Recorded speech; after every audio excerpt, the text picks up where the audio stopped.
Good morning, guys. In today's video, we will be solving the questions of physics past paper, paper 1, 2021, May June. Okay, we have solved question from 1 to 5.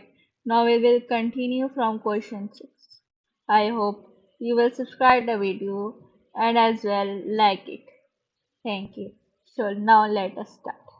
The gravitational field strength in space is smaller than on the Earth's surface. The question says the gravitational field strength. What is the gravitational field strength? The pull towards itself. Okay. A rocket is used to launch a satellite from the Earth's surface into space.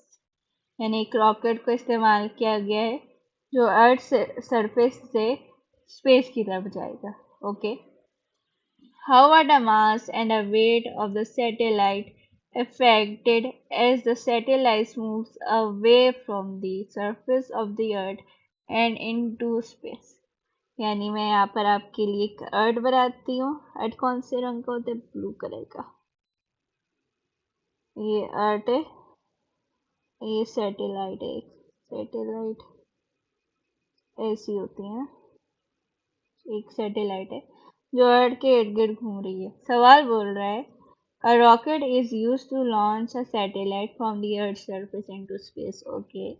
How are the mass and the weight of the satellite affected as the satellite moves away from the surface of the Earth and into space? The option A says both the mass and the weight are unaffected. B. The mass decreases and the weight decreases. The mass increases and the weight is unaffected. The mass is unaffected and the weight decreases. So you must know the difference between mass and weight. Mass क्या होता है और weight. Weight is the gravitational force. It is the gravitational force. While mass is the amount of matter in a substance. Okay. मास हमेशा आप कहीं भी जाएंगे आपका वही मास रहेगा. आप जितने मोटे हैं आप उधर भी उतने ही मोटे रहेंगे. मगर फर्क ये होगा कि जो बॉडी आपकी तरफ नहीं खींचेगी वेट, क्योंकि उसकी जो स्ट्रेंथ है वो बहुत कम है. तो जो सवाल शुरू में मेंशन करता है कि ग्रेविटेशनल फील्ड स्ट्रेंथ जैसे आप अर्थ से दूर जाते रहते हैं तो वो कम कम हो जाती है. यानी फील्ड जो कशिश होती है बॉडी की वो कम हो जाती है. यानी जब वेट ग्रेविटेशनल फील्ड स्ट्रेंथ कम होगी तो वेट भी कम होगा. और ये फॉर्मूला पढ़ा होगा W is equal to mg.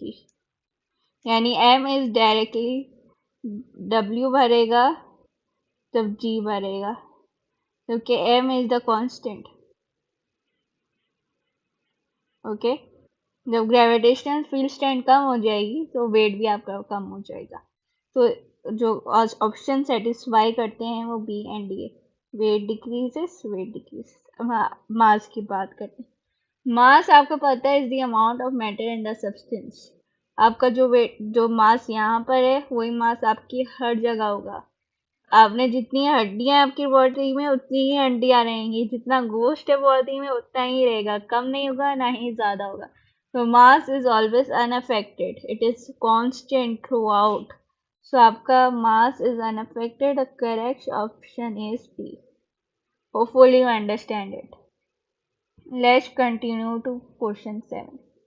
Air is trapped in a cylinder by a piston. Okay. Air को बंद कर दिया गया, trap कर दिया गया. The piston is moved inwards so the volume of the air reduces. ये पिस्टन यहाँ पर इसको और प्रेशर देकर कम कर दिए. यानी वॉल्यूम जो होगी वो कम हो गई. ठीक है. इधर देखिए. The density of the air in a syringe at the initial volume is 0.0012 gram per centimeter cube. What is the density of the air in the syringe at the final volume? यानी ये जो final volume है यहाँ पर जो final volume है उसमें क्या उसकी डेंसिटी होगी हमने ये मालूम करना है. Okay. So how will we will be solving the question. So आप यहाँ पर देख रहे होंगे यहाँ पर 4 यानी इसकी जो हाइट है वो इससे 2 गुना ज़्यादा है. सो अगर मैं इस हाइट को h मान लेती हूँ तो ये हाइट मेरी हो जाएगी 2h। यहाँ पर 2 बॉक्सेस बने हुए हैं, यहाँ पर 4 बॉक्सेस हैं। सो 2h हाइट है, इसकी h। अब डेंसिटी का क्या फॉर्मूला होता है? Density is equal to mass upon volume. Okay, information के मुताबिक 0.0012 gram per centimetre cube is equal to m upon v।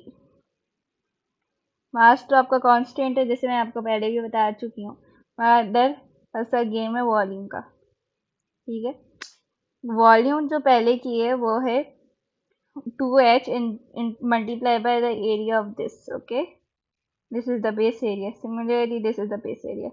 Both base area are constant. Okay, only height is different.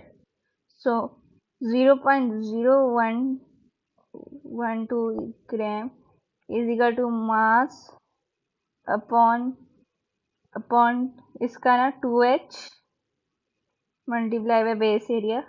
Okay, इसका क्या होगा? इसका मालूम करना है m upon h into base area. Base area और m दोनों का बराबर है, तो इससे कोई इफेक्ट नहीं पड़ेगा। असल मसला है क्या, यहाँ पर हाइट h है और यहाँ पर 2h है, यानी हाइट तो डबल है। अब क्या करूँगी मैं, इसको इस पूरे एक्सप्रेशन को ये बनाने के लिए मुझे क्या करना होगा? इस एक्सप्रेशन को ये बनाने के लिए मुझे 2 को ऊपर लेकर जाना होगा ताकि ये इस फॉर्म में आ जाए। सो जब मैं 0.0012 को 2 से मल्टीप्लाई करूँगी तो मेरा आंसर आएगा 0.024 ग्राम पर सेंटीमीटर क्यूब। सो मेरा आंसर हो जाएगा डी। तो इसकी आपकी जो density is inversely proportion to the volume. Yes, am I right? Yes, inversely. Volume जितनी कम होगी डेंसिटी उतनी ज़्यादा होगी। Sorry, C is the answer, 0.0024. Okay, C is the answer, not D. Okay, जब वॉल्यूम जितनी कम होगी डेंसिटी उतनी ज़्यादा होगी। इसमें वॉल्यूम कम है तो डेंसिटी ज़्यादा है, इसमें वॉल्यूम ज़्यादा है तो डेंसिटी कम है। और फ़र्क देखें डबल का, क्योंकि इसकी हाइट इससे 2 गुना ज़्यादा है, जिसकी वजह से इसकी डेंसिटी भी इससे 2 गुना ज़्यादा है। ओके, अब हम आगे चलते हैं। Okay, it is the question number 8 says some forces are applied at different distance from a pivot, which diagram shows the force that produces the largest moment about the pivot. आपने पढ़ा होगा turning effect of force, grade 9 में पढ़ा होगा शुरू के topics में। सो इसने बोला कि टर्निंग इफेक्ट क्या होगा पिवट का, जो ये आपका पिवट है, इसमें इस तरफ कौन सा इन चारों में से कौन सा है जो सबसे ज़्यादा फोर्स प्रोड्यूस करेगा। ओके, फोर्स किस चीज़ के ऊपर डिपेंड करता है? Momentum is equal to force multiply by distance from the pivot, the perpendicular distance from the pivot multiply by the force downwards. ये नीचे की तरफ फोर्स है तो ओके, इसको नीचे की तरफ पुल कर रहा है। जितना ज़्यादा डिस्टेंस होगा उतना ज़्यादा इफेक्टिव पिवट की तरफ होगा, और similarly the force. Okay, so we will say कि इनमें से इन चारों में से जिसका भी प्रोडक्ट ज़्यादा होगा फोर्स और डिस्टेंस का, वो सबसे ज़्यादा फोर्स प्रोड्यूस करेगा, और वो हमारा सही आंसर होगा। सो पहला क्या है? 90 सेंटीमीटर्स। तो हम सबसे पहले काम करते हैं, एग्जामिनर हमें यूनिट्स, हमारे यूनिट से खेलता है, हमारे साथ साजिश करता है हमारे साथ, हम नहीं होने देंगे। जैसे यहाँ पर इसने मीटर किया हुआ है, यहाँ पर देखें सेंटीमीटर किया हुआ है। अब आप 90 को फाड़ के बोलेंगे ये तो सबसे ज़्यादा डिस्टेंस है, तो मेरा टिक ही आंसर है, जबकि वो गलत है। तो हम सबसे पहले इसको मीटर में कन्वर्ट करते हैं। तो आपको पता है 100 centimetre is equal to 1 metre. Okay, तो ये 0.9 मीटर हो गया। 0.9 इंटू 50 कितना होता है? 45। ओके, 2 इंटू 30 कितना होता है? 60। अब इसका ऐसा ही होने का न्यूटन मीटर, न्यूटन मीटर, ठीक है। 50 यानी 0.5, क्योंकि हम मीटर में कन्वर्ट करेंगे, इंटू 80, 40 न्यूटन मीटर। और ये क्या होगा, 3 इंटू 18, 54 हो गया आपका न्यूटन मीटर। सो इनमें से सबसे ज़्यादा बड़ी किसकी वैल्यू है, 45 बढ़ रहा है, 60 बढ़ रहा है, 40 बढ़ रहा है, या 54 बढ़ रहा है? इतना तो आपको आता होगा। तो आंसर हमारा होगा बी, क्योंकि 60 न्यूटन मीटर सबसे ज़्यादा फोर्स, सबसे ज़्यादा टर्निंग इफेक्ट प्रोड्यूस कर रहा है इन चारों ऑप्शन में से। Now let's go to question number 9. The diagram shows a children wooden play tower. अच्छा, एक बच्चे का वो ये प्ले टावर है जहाँ पर वो खेलता है, मस्ती करता है। क्या पूछता है सवाल, Which change to the tower makes it more stable? यानी यहाँ पर जो की पॉइंट है, स्टेबिलिटी की बात की जा रही है, स्टेबिलिटी की। आपको पता है स्टेबिलिटी किस चीज़ों के ऊपर अफेक्ट करती है? अगर मैं इसको, एक टावर है, जितनी छोटी चीज़ होगी उतनी ज़्यादा स्टेबल होगी। ये एक ब्रेक है, इसको मैंने ऐसे रखा हुआ है हॉरिजॉन्टल करके, और ये दूसरा ब्रेक है जिसको मैंने वर्टिकल करके रखा हुआ है, ठीक है। कौन सा ब्रेक ज़्यादा स्टेबल है आपको पता है? ऑफकोर्स ये वाला, ये ए ब्रेक है, ये भी है, ऑफकोर्स ये वाला ज़्यादा स्टेबल है। इसकी वजह ये है कि क्योंकि इसका बेस एरिया ज़्यादा है, किसका बेस एरिया इतना सा है। और दूसरी वजह ये सीजी, सेंटर ऑफ ग्रेविटेशनल मास, या सीएम, सेंटर ऑफ मास, जो भी आप कह लें। सेंटर ऑफ मास क्या होता है? It is the place, it is the centre where the weight of the whole body appears to act. Okay, तो इसका सेंटर ये है, या वैसे करें, और इसका सेंटर, तो इसका सेंटर का डिस्टेंस कम है, इसके सेंटर का डिस्टेंस ज़्यादा है। So these are the two factors which affect the stability of the object.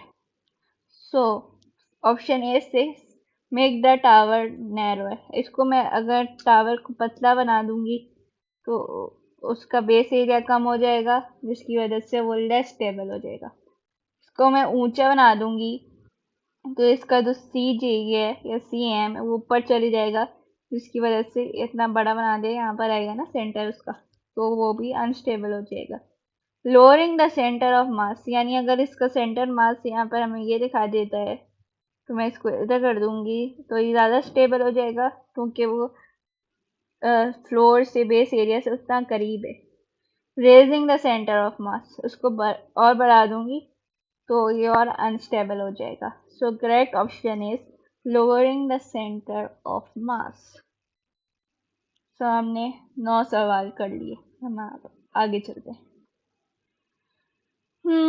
ये तो भाई हुक्स लॉ का सवाल है। Where on the graph is the limit of proportionality for an elastic solid? Limit of proportionality कहाँ है भाई? अब मुझे तो ये भी नहीं पता कि लिमिट ऑफ प्रोपोर्शनैलिटी होता क्या है। मैं आपको बताती हूँ क्या होता है लिमिट ऑफ प्रोपोर्शनैलिटी। अगर आपको पता है तो आपने ये सवाल चुटकी में कर लेना है। लिमिट ऑफ प्रोपोर्शनैलिटी वो पॉइंट होता है जहाँ पर एक्सटेंशन अपना लॉ ओबे कर रही होती है, यानी जो ग्रेडियंट होता है, ग्रेडियंट ना, वो कांस्टेंट होता है। जबकि लिमिट ऑफ प्रोपोर्शनैलिटी के ऊपर जब हम जाएंगे, उसको और एक्सटेंड करेंगे, तो वो हुक्स लॉ को ओबे नहीं करेगा। वो जो एक्सटेंशन होगी वो प्रोपोर्शनल नहीं होगी, जो ग्रेडियंट होगा वो ऊपर नीचे हो जाएगा, यानी ग्रेडियंट विल चेंज। अब यहाँ पर आप ग्राफ के ऊपर गौर करें, ओ से पी तक आपका ग्रेडियंट कांस्टेंट है, यानी एक ही रफ्तार से एक्सटेंशन हो रही है। पॉइंट्स को देखें, जबकि पी से क्यू से देखें आप, इंक्रीज रेट इंक्रीज हो रहा है, आप देख रहे हैं ग्रेडियंट चेंज हो रहा है, लिमिट ऑफ प्रोपोर्शनैलिटी नहीं हो रही, the Hooke's law is not being avoid, the extension is not proportional. So limit of proportionality जो पॉइंट है वो हमारा पी है, जहाँ तक यानी पी तक हमारा जो हुक्स लॉ है वो ओबे हो रहा है, जबकि उसके बाद कांस्टेंट नहीं है। यानी gradient is changed, the extension is increasing at an increasing rate, the k is not constant, kx, k is not constant. So the correct answer is B. Understood? Oh, question 11. A weight of 2 Newton is hung from a spring. Okay, 2 Newton का weight spring है मेरी और ये 2 Newton 2 Newton हाँ is hung from a spring. Okay, the extension produced is 6 centimetre यानी 6 centimetre की extension हो गई. ठीक है. The 2 Newton force is removed and an 8 Newton weight is hung from the spring. यानी 8 न्यूटन का फोर्स लगा दिया भाई. 2 से 8 कर दिया तो एक्सटेंशन कितनी होगी? ज्यादा ही होगी. हाँ कितनी? The spring does not pass the limit of proportionality यानी कि आपका कांस्टेंट है. जिस रेट से एक्सटेंशन हो रही है वो कांस्टेंट है. What is the new extension of the spring? तो आप इसको कैसे करेंगे? अगर 2 में 6 तो 8 में क्या होगा? 8 में क्या होगा ये हमने सॉल्व करना है. और फरा होगा F इज इक्वल टू क्या होता है kx यानी the limit the proportionality multiply by the extension is equal to the force. Force आपके पास कितना है? 2. हम इसको ऐसे भी करते हैं. आपका एक्सटेंशन कितना है? 6. ये आपको फाइंड आउट करना है. 2/6 कितना होता है? 1/3. ओके, आपके पास फोर्स की वैल्यू दी हुई है 8 newton. So 8 is equal to 1/3x यानी 1/3 से एक्सटेंशन. सो आप x को अलग करने के लिए क्या करेंगे? मैथ्स आई गई है मगर आपको करनी पड़ेगी. 8 को आप 3 से मल्टीप्लाई करेंगे तो आपका आंसर होगा 24 सेंटीमीटर. क्योंकि सेंटीमीटर दिया हुआ तो सेंटीमीटर ही होगा ना. So the correct answer is B. यमी. Question number 12. An object is placed at a depth of d below the surface of a liquid of density p. Oh my god. यानी मैं एक लिक्विड है. ये मैंने एक कब बना दिया. एक लिक्विड है. एक ऑब्जेक्ट को प्लेस किया हुआ है एट अ डेंसिटी ऑफ नहीं at a depth of D. अच्छा ये डेप्थ डी है. ये ऑब्जेक्ट एक ऐसी बना दी है. Below the surface of a liquid of density P यानी जो इस लिक्विड की जो डेंसिटी है वो P के बराबर है. On which expression does the pressure on the object depends? ओहो यानी तो प्रेशर की बात की जा रही है. प्रेशर क्या होता है भाई? फोर्स ओवर एरिया होता है ना भाई. हमने तो यही पढ़ा था. यही होता है. तो फोर्स अपॉन एरिया. ओके, यहाँ पर ऐसा इनमें से कौन सा इक्वेशन है जिससे प्रेशर के ऊपर फर्क है जिसके ऊपर प्रेशर डिपेंडेंट है? अच्छा, लिक्विड में प्रेशर का होता है फॉर्मूला क्या होता है? यानी density multiply by height multiply by gravitational field strength. यानी अब इस फॉर्मूले में रखें यानी एफ अपॉन ए एरिया ना. यानी डेंसिटी किसके बराबर होती है? Mass upon volume multiply by height into G. G इसलिए लगते हैं क्योंकि वो आप पता नहीं है कहाँ पर आप कर रहे हैं तो उसका वो जितने ग्रेविटेशनल फील्ड स्ट्रेंथ से वेरी करेगा ना वेट फोर्स याद है.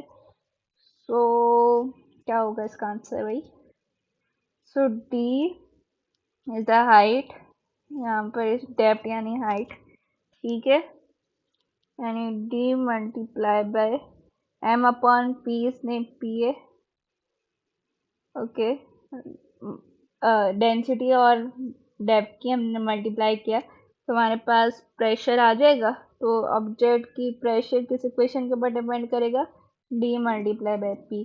क्योंकि प्रेशर किस चीज़ के ऊपर डिपेंडेंट होता है? फोर्स और एरिया के ऊपर. हमारे पास प्रेशर जो डिपेंडेंट होता है किसी भी लिक्विड का उसका जो फॉर्मूला होता है वो ई एच जी होता है. जी तो ग्रेविटेशनल फील्ड से होती है. हाइट यानी वो लेवल से कितना उसके ऊपर कितना पानी है कितना लिक्विड है जो भी. और ई यानी उस लिक्विड की क्या डेंसिटी है. So the correct answer is D multiplied by P, which is D is the density and P is the density and D is the height. Okay. Next, let's go to the next question. The diagram shows the dimension of a box of mass m, अच्छा, and weight W at rest on a table. एक box table के ऊपर आराम कर रहा है. What is the pressure on the table due to the box? Oh my god. Okay. Pressure का क्या फॉर्मूला होता है? F अपॉन ए, फोर्स अपॉन एरिया. यहाँ पर मास और वेट है. मास m से आइडेंटिफाई किया गया है और वेट को W से. ओके. अब आप बताएं इनमें से मास और वेट, फोर्स क्या है? मास होता है फोर्स या वेट होता है? वेट होता है. Okay. Weight is a force. So ऊपर तो हमारा आ गया W. m काट दिया हमें तक कि मास से वेट अलग चीज होती है, हमें पता है ना, हम फिजिक्स के स्टूडेंट्स हैं. What is the pressure on the table to do the box? यानी एरिया क्या है जो इसके ऊपर एक्ट कर रहा है, क्या प्रेशर है, यानी ये वाला एरिया एक्ट कर रहा है ना, ये वाला. हाइट से क्या लेना देना हमें. तो the answer is the width into length हुआ ना. हमारे पास y है लेंथ, विड्थ और z लेंथ है. सो जेड वाई हो गया हमारा एरिया, तो W अपॉन जेड वाई. सो हमारा आंसर क्या होगा? डी. सबसे पहली बात, हमारा ये दो आंसर तो हो ही नहीं सकते. Force upon area. एरिया क्या होता है? एरिया वॉल्यूम है ना, ये तो तीन तीन डिजिट, तीन न्यूमेरिकल्स इसमें, जबकि दो उनमें से दो होगा. प्लस मास से, मास कोई फोर्स होता नहीं, वेट होता है, तो आंसर डी ही होगा हमारा. सो भाई हमने 13 क्वेश्चन कर लिया आज.